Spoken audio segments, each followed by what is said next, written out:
So, hi, I'm live and I'm on YouTube, and I'm Melody Gustafson. I'm a teacher, and this is a broadcast for my students who are studying the Crucible. And I wanted to do a live broadcast so that way they can pick up on it and possibly follow me, and they can stay tuned and look at the live feeds. We're still not back to school yet. I'm still home, and I'm in my art studio. I started a video, and so we have to post certain videos for our students, and I have several of my students who are stepping into the contemporary drama of the Crucible. And the Crucible is a wonderful, wonderful contemporary drama, and I'm going to do the introduction. I've done this, the notes on the back of my window here. I do it on my art table here, and we actually go through the close reading notes, and that's what this video is all about. So you can access it 24/7 if you need to, and it will be always available. You can get it, and I'll post it in Google Classroom as well, so you can access it. You do need to have your markers, and I like to use markers, and I like to use my note paper, and my note paper is huge. It's my bulletin board for right now till we get back to school. And then I will take these notes and I will post them in the classroom when we get back to school, so you actually can check it out like a library. I'm setting up a library for my students, for those of you that know who I am and will be following me. And we will have certain booklets and textbooks, and you'll be checking them out. And so then you'll be returning them like a library would, so I can clean them and I can make sure that everything is disinfected before we go ahead and check those out again. So it's a rather slower process than what we had before, but it's a necessary process because of COVID. So we will always wear masks when we're at school. And I've made face shield, and I'll probably wear that tomorrow or another video that I post. So that way we have our mask and we have our face shield. Since I'm home by myself, I'm not wearing my mask or anything, because then you can hear me better, because does get muffled at times too. But I noticed that when I was in New Learning for the high school diploma, is that few of you are having a lot of trouble and difficulty with the Crucible. And I think the reason being is because you're not using the close reading techniques that I've taught you. And the close reading techniques actually work. And remember what we talked about, the earned points, earned grade is so important, because that's what you're going for. It's not like school, like where you go to high school and you skim and scan and then you guess at things, and you have a packet, you guess at the answers and you turn that in. No, you have to actually read, you have to actually learn. And because you're learning and reading, you're putting it in your long-term memory. Okay, there's a lot of different variables there that play into it. Saying that, I'm going to introduce you to the introduction of the Crucible. I've already posted one 16-minute video in the Google Classroom. And then this one, I will be able to put a link in Google Classroom, but then you can come to YouTube and actually watch the video. And I think I can be able to play it in Google Classroom too. I'm not sure. StreamYard is helping me on this. Thank you. I do this for my art. So I'm doing a plug for my art. I hope that's okay. I'm doing multitasking here, and this is the one way I know that I can get my video to you, and I can get that close reading and take you step by step through that close reading, okay, and actually show you what you need to have. So what I did, and I don't know if you can see this or not, because it's not dark out yet, but I started with the title, and the title is Contemporary Drama, The Crucible, an Introduction.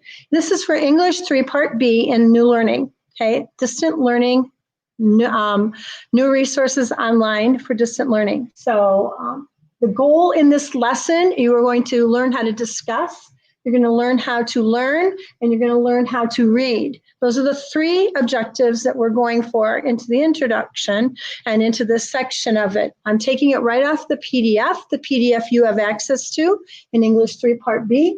You can actually pull it up for the Crucible, and you can follow along with me, which is why I chose StreamYard, because my camera on my computer shuts off when I pull up another document. I would have to print the 48 pages that I'm reading from, which is redundant, because remember I said I don't do packets. You're not going to get a packet. You're doing everything online, which is so important. So saying that, I have contacted New Learning. They said this is fine, that we can do this. And I will notify them that this video is up online so they can watch it as well. And let's just get down to it, okay? Let's just get to it. So in this lesson, for the introduction for the objective, number 1, discuss the life of Arthur Miller and his influences on contemporary drama. And right now you're going, who is Arthur Miller? Because you don't even know unless you've read it. If you really read the story and read the play itself, then you'll know who Arthur Miller is, which we're going to walk through. Number 2, you're going to learn about the background of his play, The Crucible. Very popular play. Some of you will like it, and some of you will hate it. There's no one that's usually on the fence. It's either yes or no. It's all or nothing. Okay. Number 3, you're going to read Arthur Miller's introduction to his play, The Crucible, and know the characters, know how the characters play out, how they interact with each other, which I have that down at underneath the 5 W's and the 1 H below this. Also close reading, and I have 2 pictures here, and I briefly did a box for the book that it shows on the PDF, and I did another one because it's from the newspaper or the contract that they have. And the first one is getting your attention, that I want you to make sure that you know, and your attention is to The Crucible.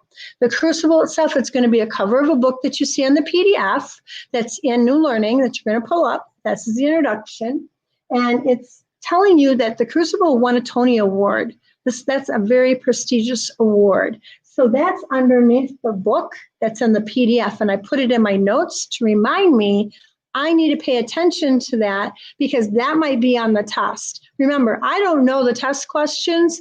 All I know is the standards. All I know is the depth of the information that you have to know and that you have to pay attention to. So when you get in that test, you're thinking and you're discussing, and we can't discuss except here. I'm live. You actually could, and the comments, so I can see comments on here. So if you post the comments to YouTube while I'm live, you could actually ask me questions. And so you'll learn how to do that. Okay. Also, discussing means that if we can't do this, that means you have to write. The writing standard is embedded in every single item that we're talking about, and every single objective, which is the goal, which is the standards. So besides the major standards, you have substandards, and those substandards are required of you. Okay, and this is where in a normal teaching class, they don't have time because they have 30 kids, they have 40 kids. Well, they won't anymore because of COVID, but you have a great number of kids. Well, this way I can come to you, and it really disperses the video and tells you step by step, which is what you need to have. This is what I'm hearing from you when we talk, and I do phone conferences. I'm doing videos on Gmail. I'm doing all this other stuff, and we're trying to get this information to you. This is the easiest way I can think of that actually will happen. So we'll see, and if they say no, then it has to stop. But right now, I'm going to go for it. Okay. So you're going to discuss, learn, and read. And Arthur Miller, we're going to find out who Arthur Miller is, which I'm telling you is the author of The Crucible. And the Arthur Miller's background is the what, and I want to focus on the who. Who is he really, and what is this play all about? Why did he feel like he had to write this play? It was a social play. It's the interaction, the universal human interaction that is taking place between characters and between each other that we can find in our everyday lives. So as you read this, I want my students to know, and I want my students to realize that this happens in real life. Who or what in your life, or what situation or circumstance can you think of that is very similar to The Crucible? It's very similar to who is Abigail? And why is Abigail so important? Because my second photo that I have here, which is on the PDF that you have in New Learning, remember, this is not the typical novel. This is a different version from New Learning, and that you have in that PDF. So you can't just pull it up on Google. You have to follow the PDF with me, step by step, sentence by sentence. Okay. And who is Abigail? Well, Abigail is Abigail Williams' testimony against George Jacobs Jr. during the trial is important. It actually tells you about and determines the universal human interaction between people. You and I have an interaction, even though we're not physically in the same room, we're still having an interaction with each other. What is the action that determines that human interaction? And it's universal. Universal means that in every culture, every country, worldwide, not just in our little cubicle here that we have or at school, but it's wherever you go worldwide, you have that. It determines that action of universal human interaction. And then can you name the beliefs of Abigail? Can you name the beliefs of Arthur Miller? Can you name the beliefs and the values of all the other characters? That also is important. That's what's driving this journey that we have when we read the Crucible. If you don't understand any of that and you're just reading words, and it's quite lengthy, the Crucible story is, I mean, I just texted Miss Mills and she was like joking because I told her there's going to be 10 videos on the Crucible. And she was laughing, but I was serious. And you know I'm serious because the Crucible is long. And to walk you through every step, it's going to take at least 10 videos because I'm not going to make them any longer than 30 minutes. That would be crazy. You know, you'd be sitting there and you're, oh, I'm trying to make it as entertaining as I can.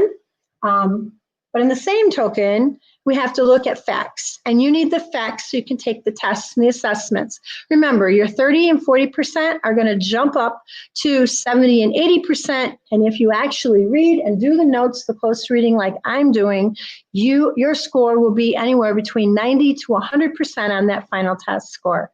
And we didn't do anything but close read. What we did is we started thinking smarter, and we didn't work any more than we normally would. In fact, we're working smartly. And I like that because I don't like people calling themselves stupid or saying, oh, I can't do this, because anybody can do this. It doesn't matter who you are. It doesn't matter what label you want to put on yourself. You can do this. Okay, this is easy. It's taking notes, drawing pictures, and looking for clues, facts, and details, evidence. And we're going to pull the evidence into our note taking. And then you're going to study your notes. The learning checks also are your study guides for those final tests, are so important.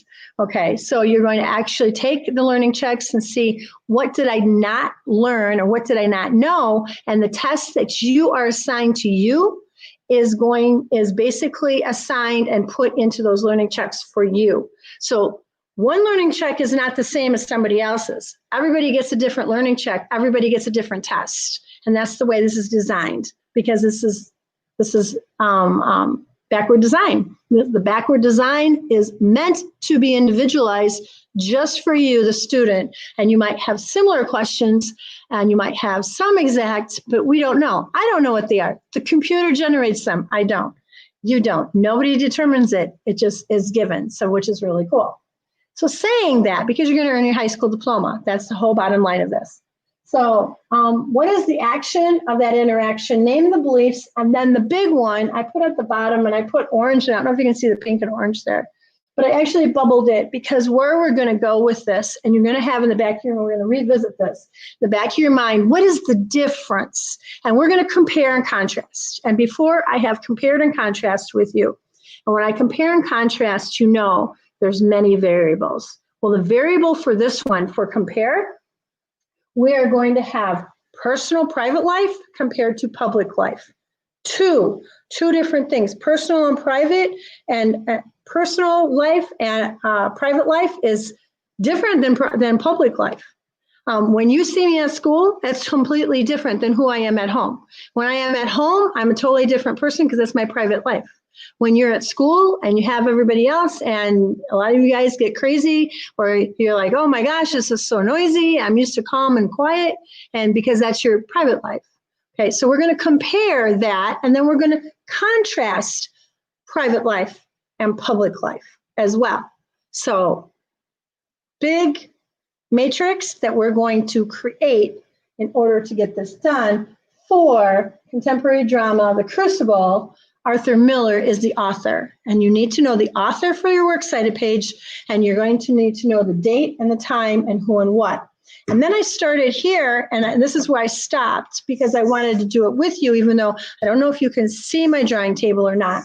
I might have to bring out my makeshift blackboard to actually do that at a later time, but I wanted just to get this a running start so you have the information. So hopefully, I think my camera will stay on this time because it didn't stay on when I did it with my computer. And I have pulled up the Crucible, so yeah, my camera's still on. So I'm still recording this, which is what I want to do. I want to make sure, yep, StreamYard is still recording, and I can actually read the PDF. I pulled up the PDF for English 3 Contemporary Drama, the Crucible Introduction. You will see the green box. The green box is the Discuss, Learn, and Read. That's what I just discussed with you. If you make a comment, I can't see it right now because all I'm seeing is the PDF. So you'll have to wait, make the comment, and then I'll return back to the screen for the video, for the live video, and then I can actually answer that. So I appreciate that. So if you have the PDF up, the PDF is 8 pages long. That's in New Learning. And Arthur Miller was born in New York City. Arthur Miller came from a humble background. His father sold women's coats and his mother was a school teacher. Miller was at first seemingly uninterested in writing and instead favored sports. Hey, how many of you have said that? I'd rather play sports than do this writing crap, right? No, it's writing stuff. And you don't like the writing. Miller was first seemingly uninterested, but Miller later recalled until the age of 17, I could safely say that I never read a book weightier than Tom Swift and the Rover Boys, and only verged on literature with some Dickens. So you can actually read this PDF with me. And this is the purpose of this video, is for you to actually read the PDF, for you to actually go through it. I wish I could put it on the screen here. I don't know if I can. Maybe I can. I don't know. I have to check on that and see. Well, maybe I can. Oh, let's try this. I don't know if I'm playing with things. So I'm doing like the person and the together, but I think someone has to come on and I can't put that in there. So, interesting. I'll have to read up on it and see if I can do that, because right now I can't. It would be nice to have a split screen and nice to have and show you my screen or share screen. Oh, maybe I can do that. See if I can do that. I'm hoping. Share screen. It's easier with 2 monitors. Oh, okay, share screen. Will it do it? I'm hoping it does it. I don't know. Uh-oh. Let's see. Will it do it? There it is. There, it is sharing it. Okay, application. Nope. Nope. Nope.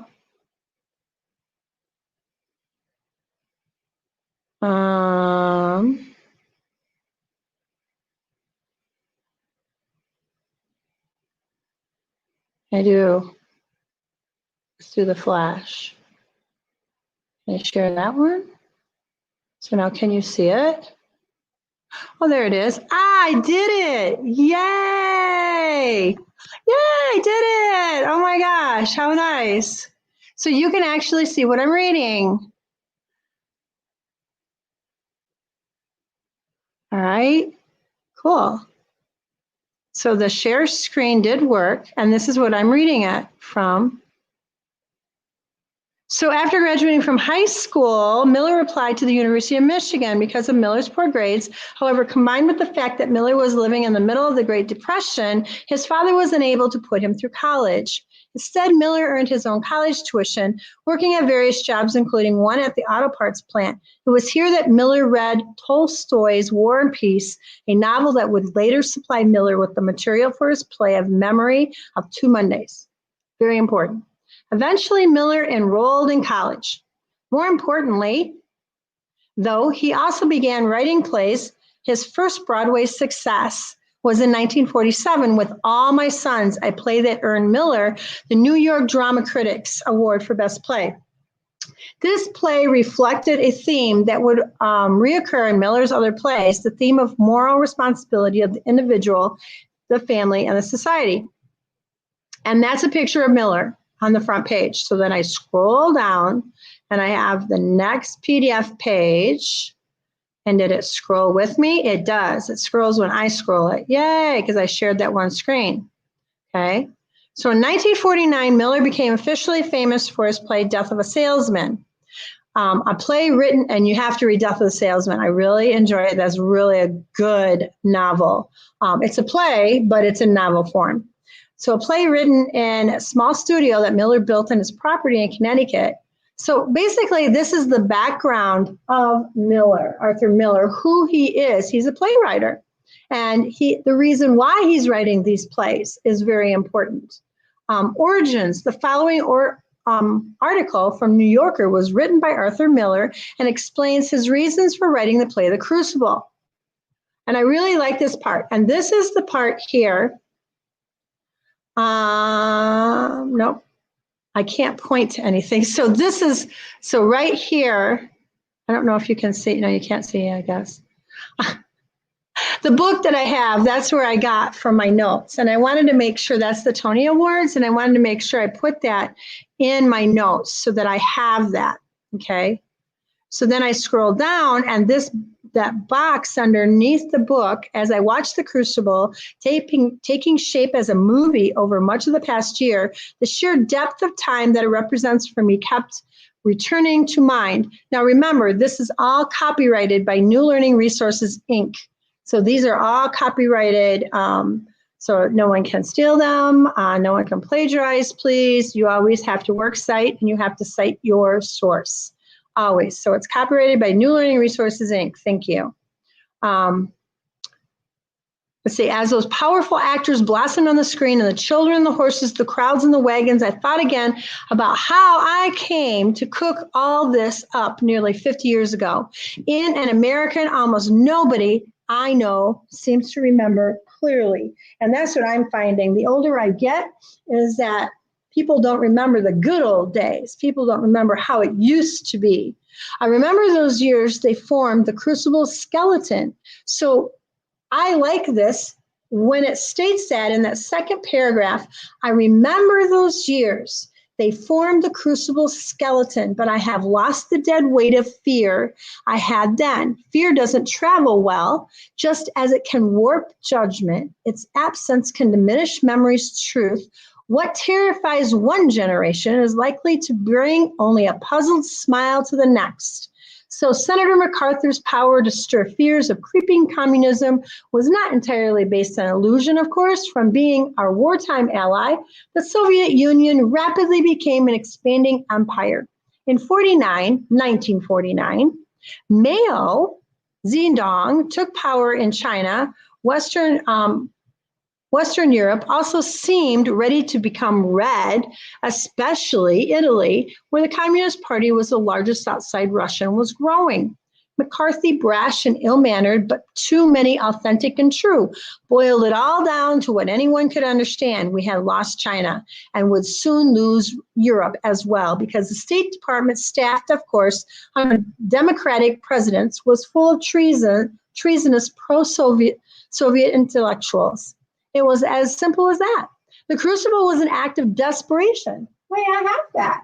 I have that up here, where the Crucible was an act of desperation. What? Here, what? The Crucible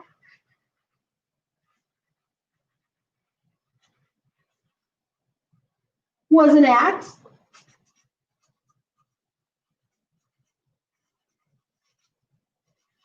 of true desperation.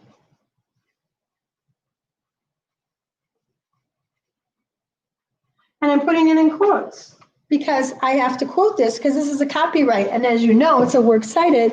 And in order to quote someone, you have to put it in quotations. So that way, then you're not plagiarizing. So the Crucible was an act of desperation. Interesting.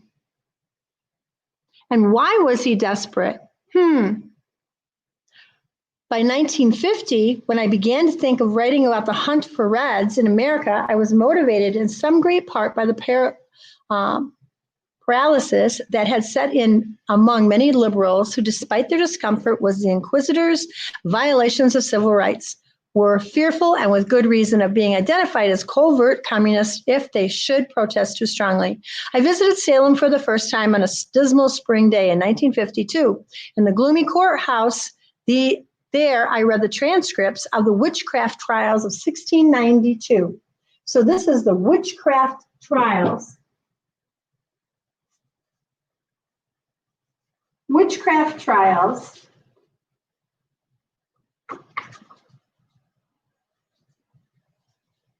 of 1692. I'm going to circle the dates because I want to remember that it's 1692. He's basically reading the transcripts and going through things that actually is leading to this play. And I wonder, and I want to talk to you in a minute, I wonder how many of you, and I used to have this in my classroom, where basically my students would create their own plays from their journey, from their own journey of life. And if you create your own play from your own journey of life, then you are basically coming up with the who, what, when, where, why, how, and you have your own objective and goal, do you not? You do. And it's saying that you're looking at the universal human interaction. You have interaction with other people, just like the characters in this play has, okay? And just what is the difference between private life and public life? Well, you don't let people know what you do in your house when your curtains are closed and stuff. That's none of their business. You have a chance to be private, correct? So I wonder how many of us could actually write our own play, how many of us could actually write our own script and have our characters. And my students, my middle school students used to do this. I'm sure there'll be a few of them on here making comments because we wrote our script. And we made it into a TV production is what we did. And everybody wrote their own portion of the script and we sewed them all together and then they produced them. And yes, I had a lighting crew and I had a camera crew and I had all of that and they recorded it. And then we would make it available to the parents if they wanted and they would get graded on it. And we actually made it at that time, Johnny Carson was really big. So we made it where we had one person that would play like Johnny Carson or the MC, and then they would invite all these characters in from the play that we had written and they would interview. And it was really kind of unique and it was wonderful. And every single one of my students in reading earned 100%. In math, they earned 100%. So it can be done. And it has been done previously, which I really think is awesome. It's neat. So this is where you're going with the Crucible. Do you notice how slow I read? I'm not speed reading. I'm not worried about getting to the end too fast. I'm worried about where is this information?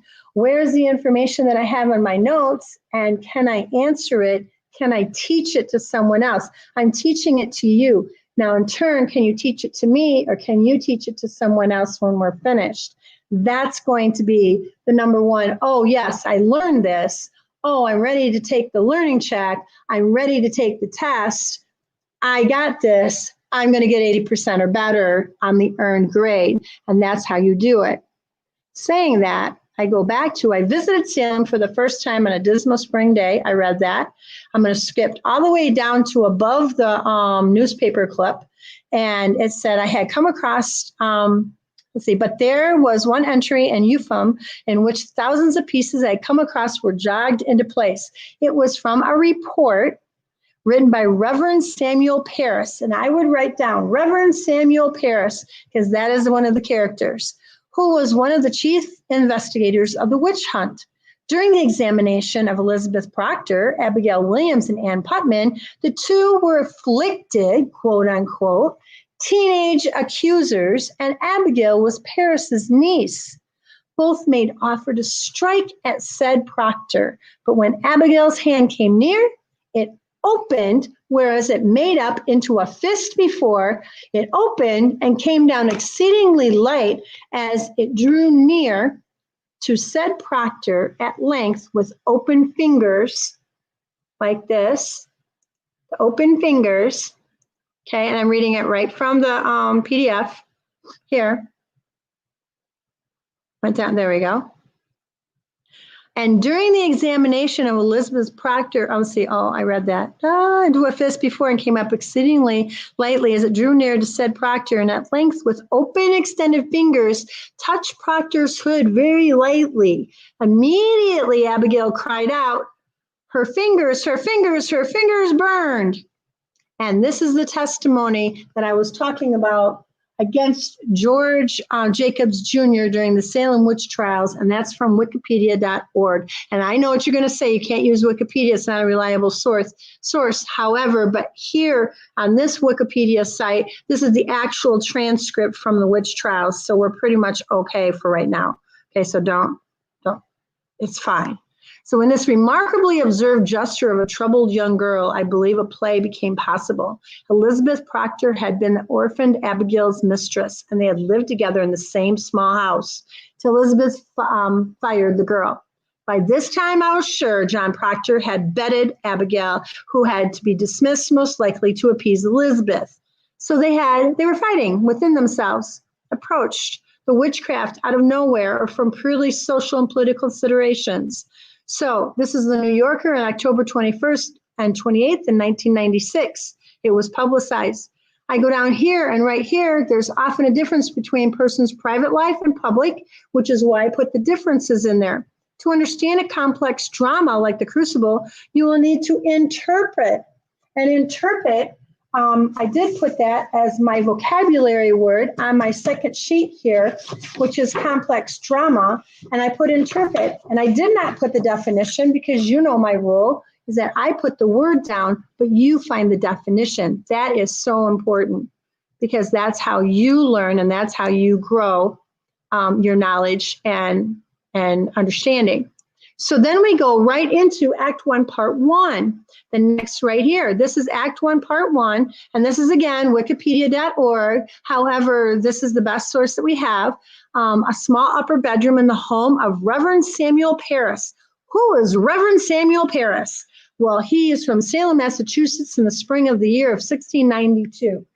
1692 is the same one that I circled over there on our notes. So, saying that, it is 32 minutes and 19 seconds after. I'm going to end this broadcast, and then I will start up again with Act 1, Part 1 of the Crucible, so that way you can follow along and you can take notes and you can follow. Hey, I like that I figured this out. It's like, yay, this is great, so I can share. So I'm going to stop this one. I'm going to post it. Hopefully it'll post to Google Classroom. If not, I will post the link into Google Classroom, and the link will be here at YouTube as well, too. Okay, so prefer YouTube. Hey, thanks. I'll see you on the backside and see you in Act 1, Part 1 of the Crucible. Thanks for joining me.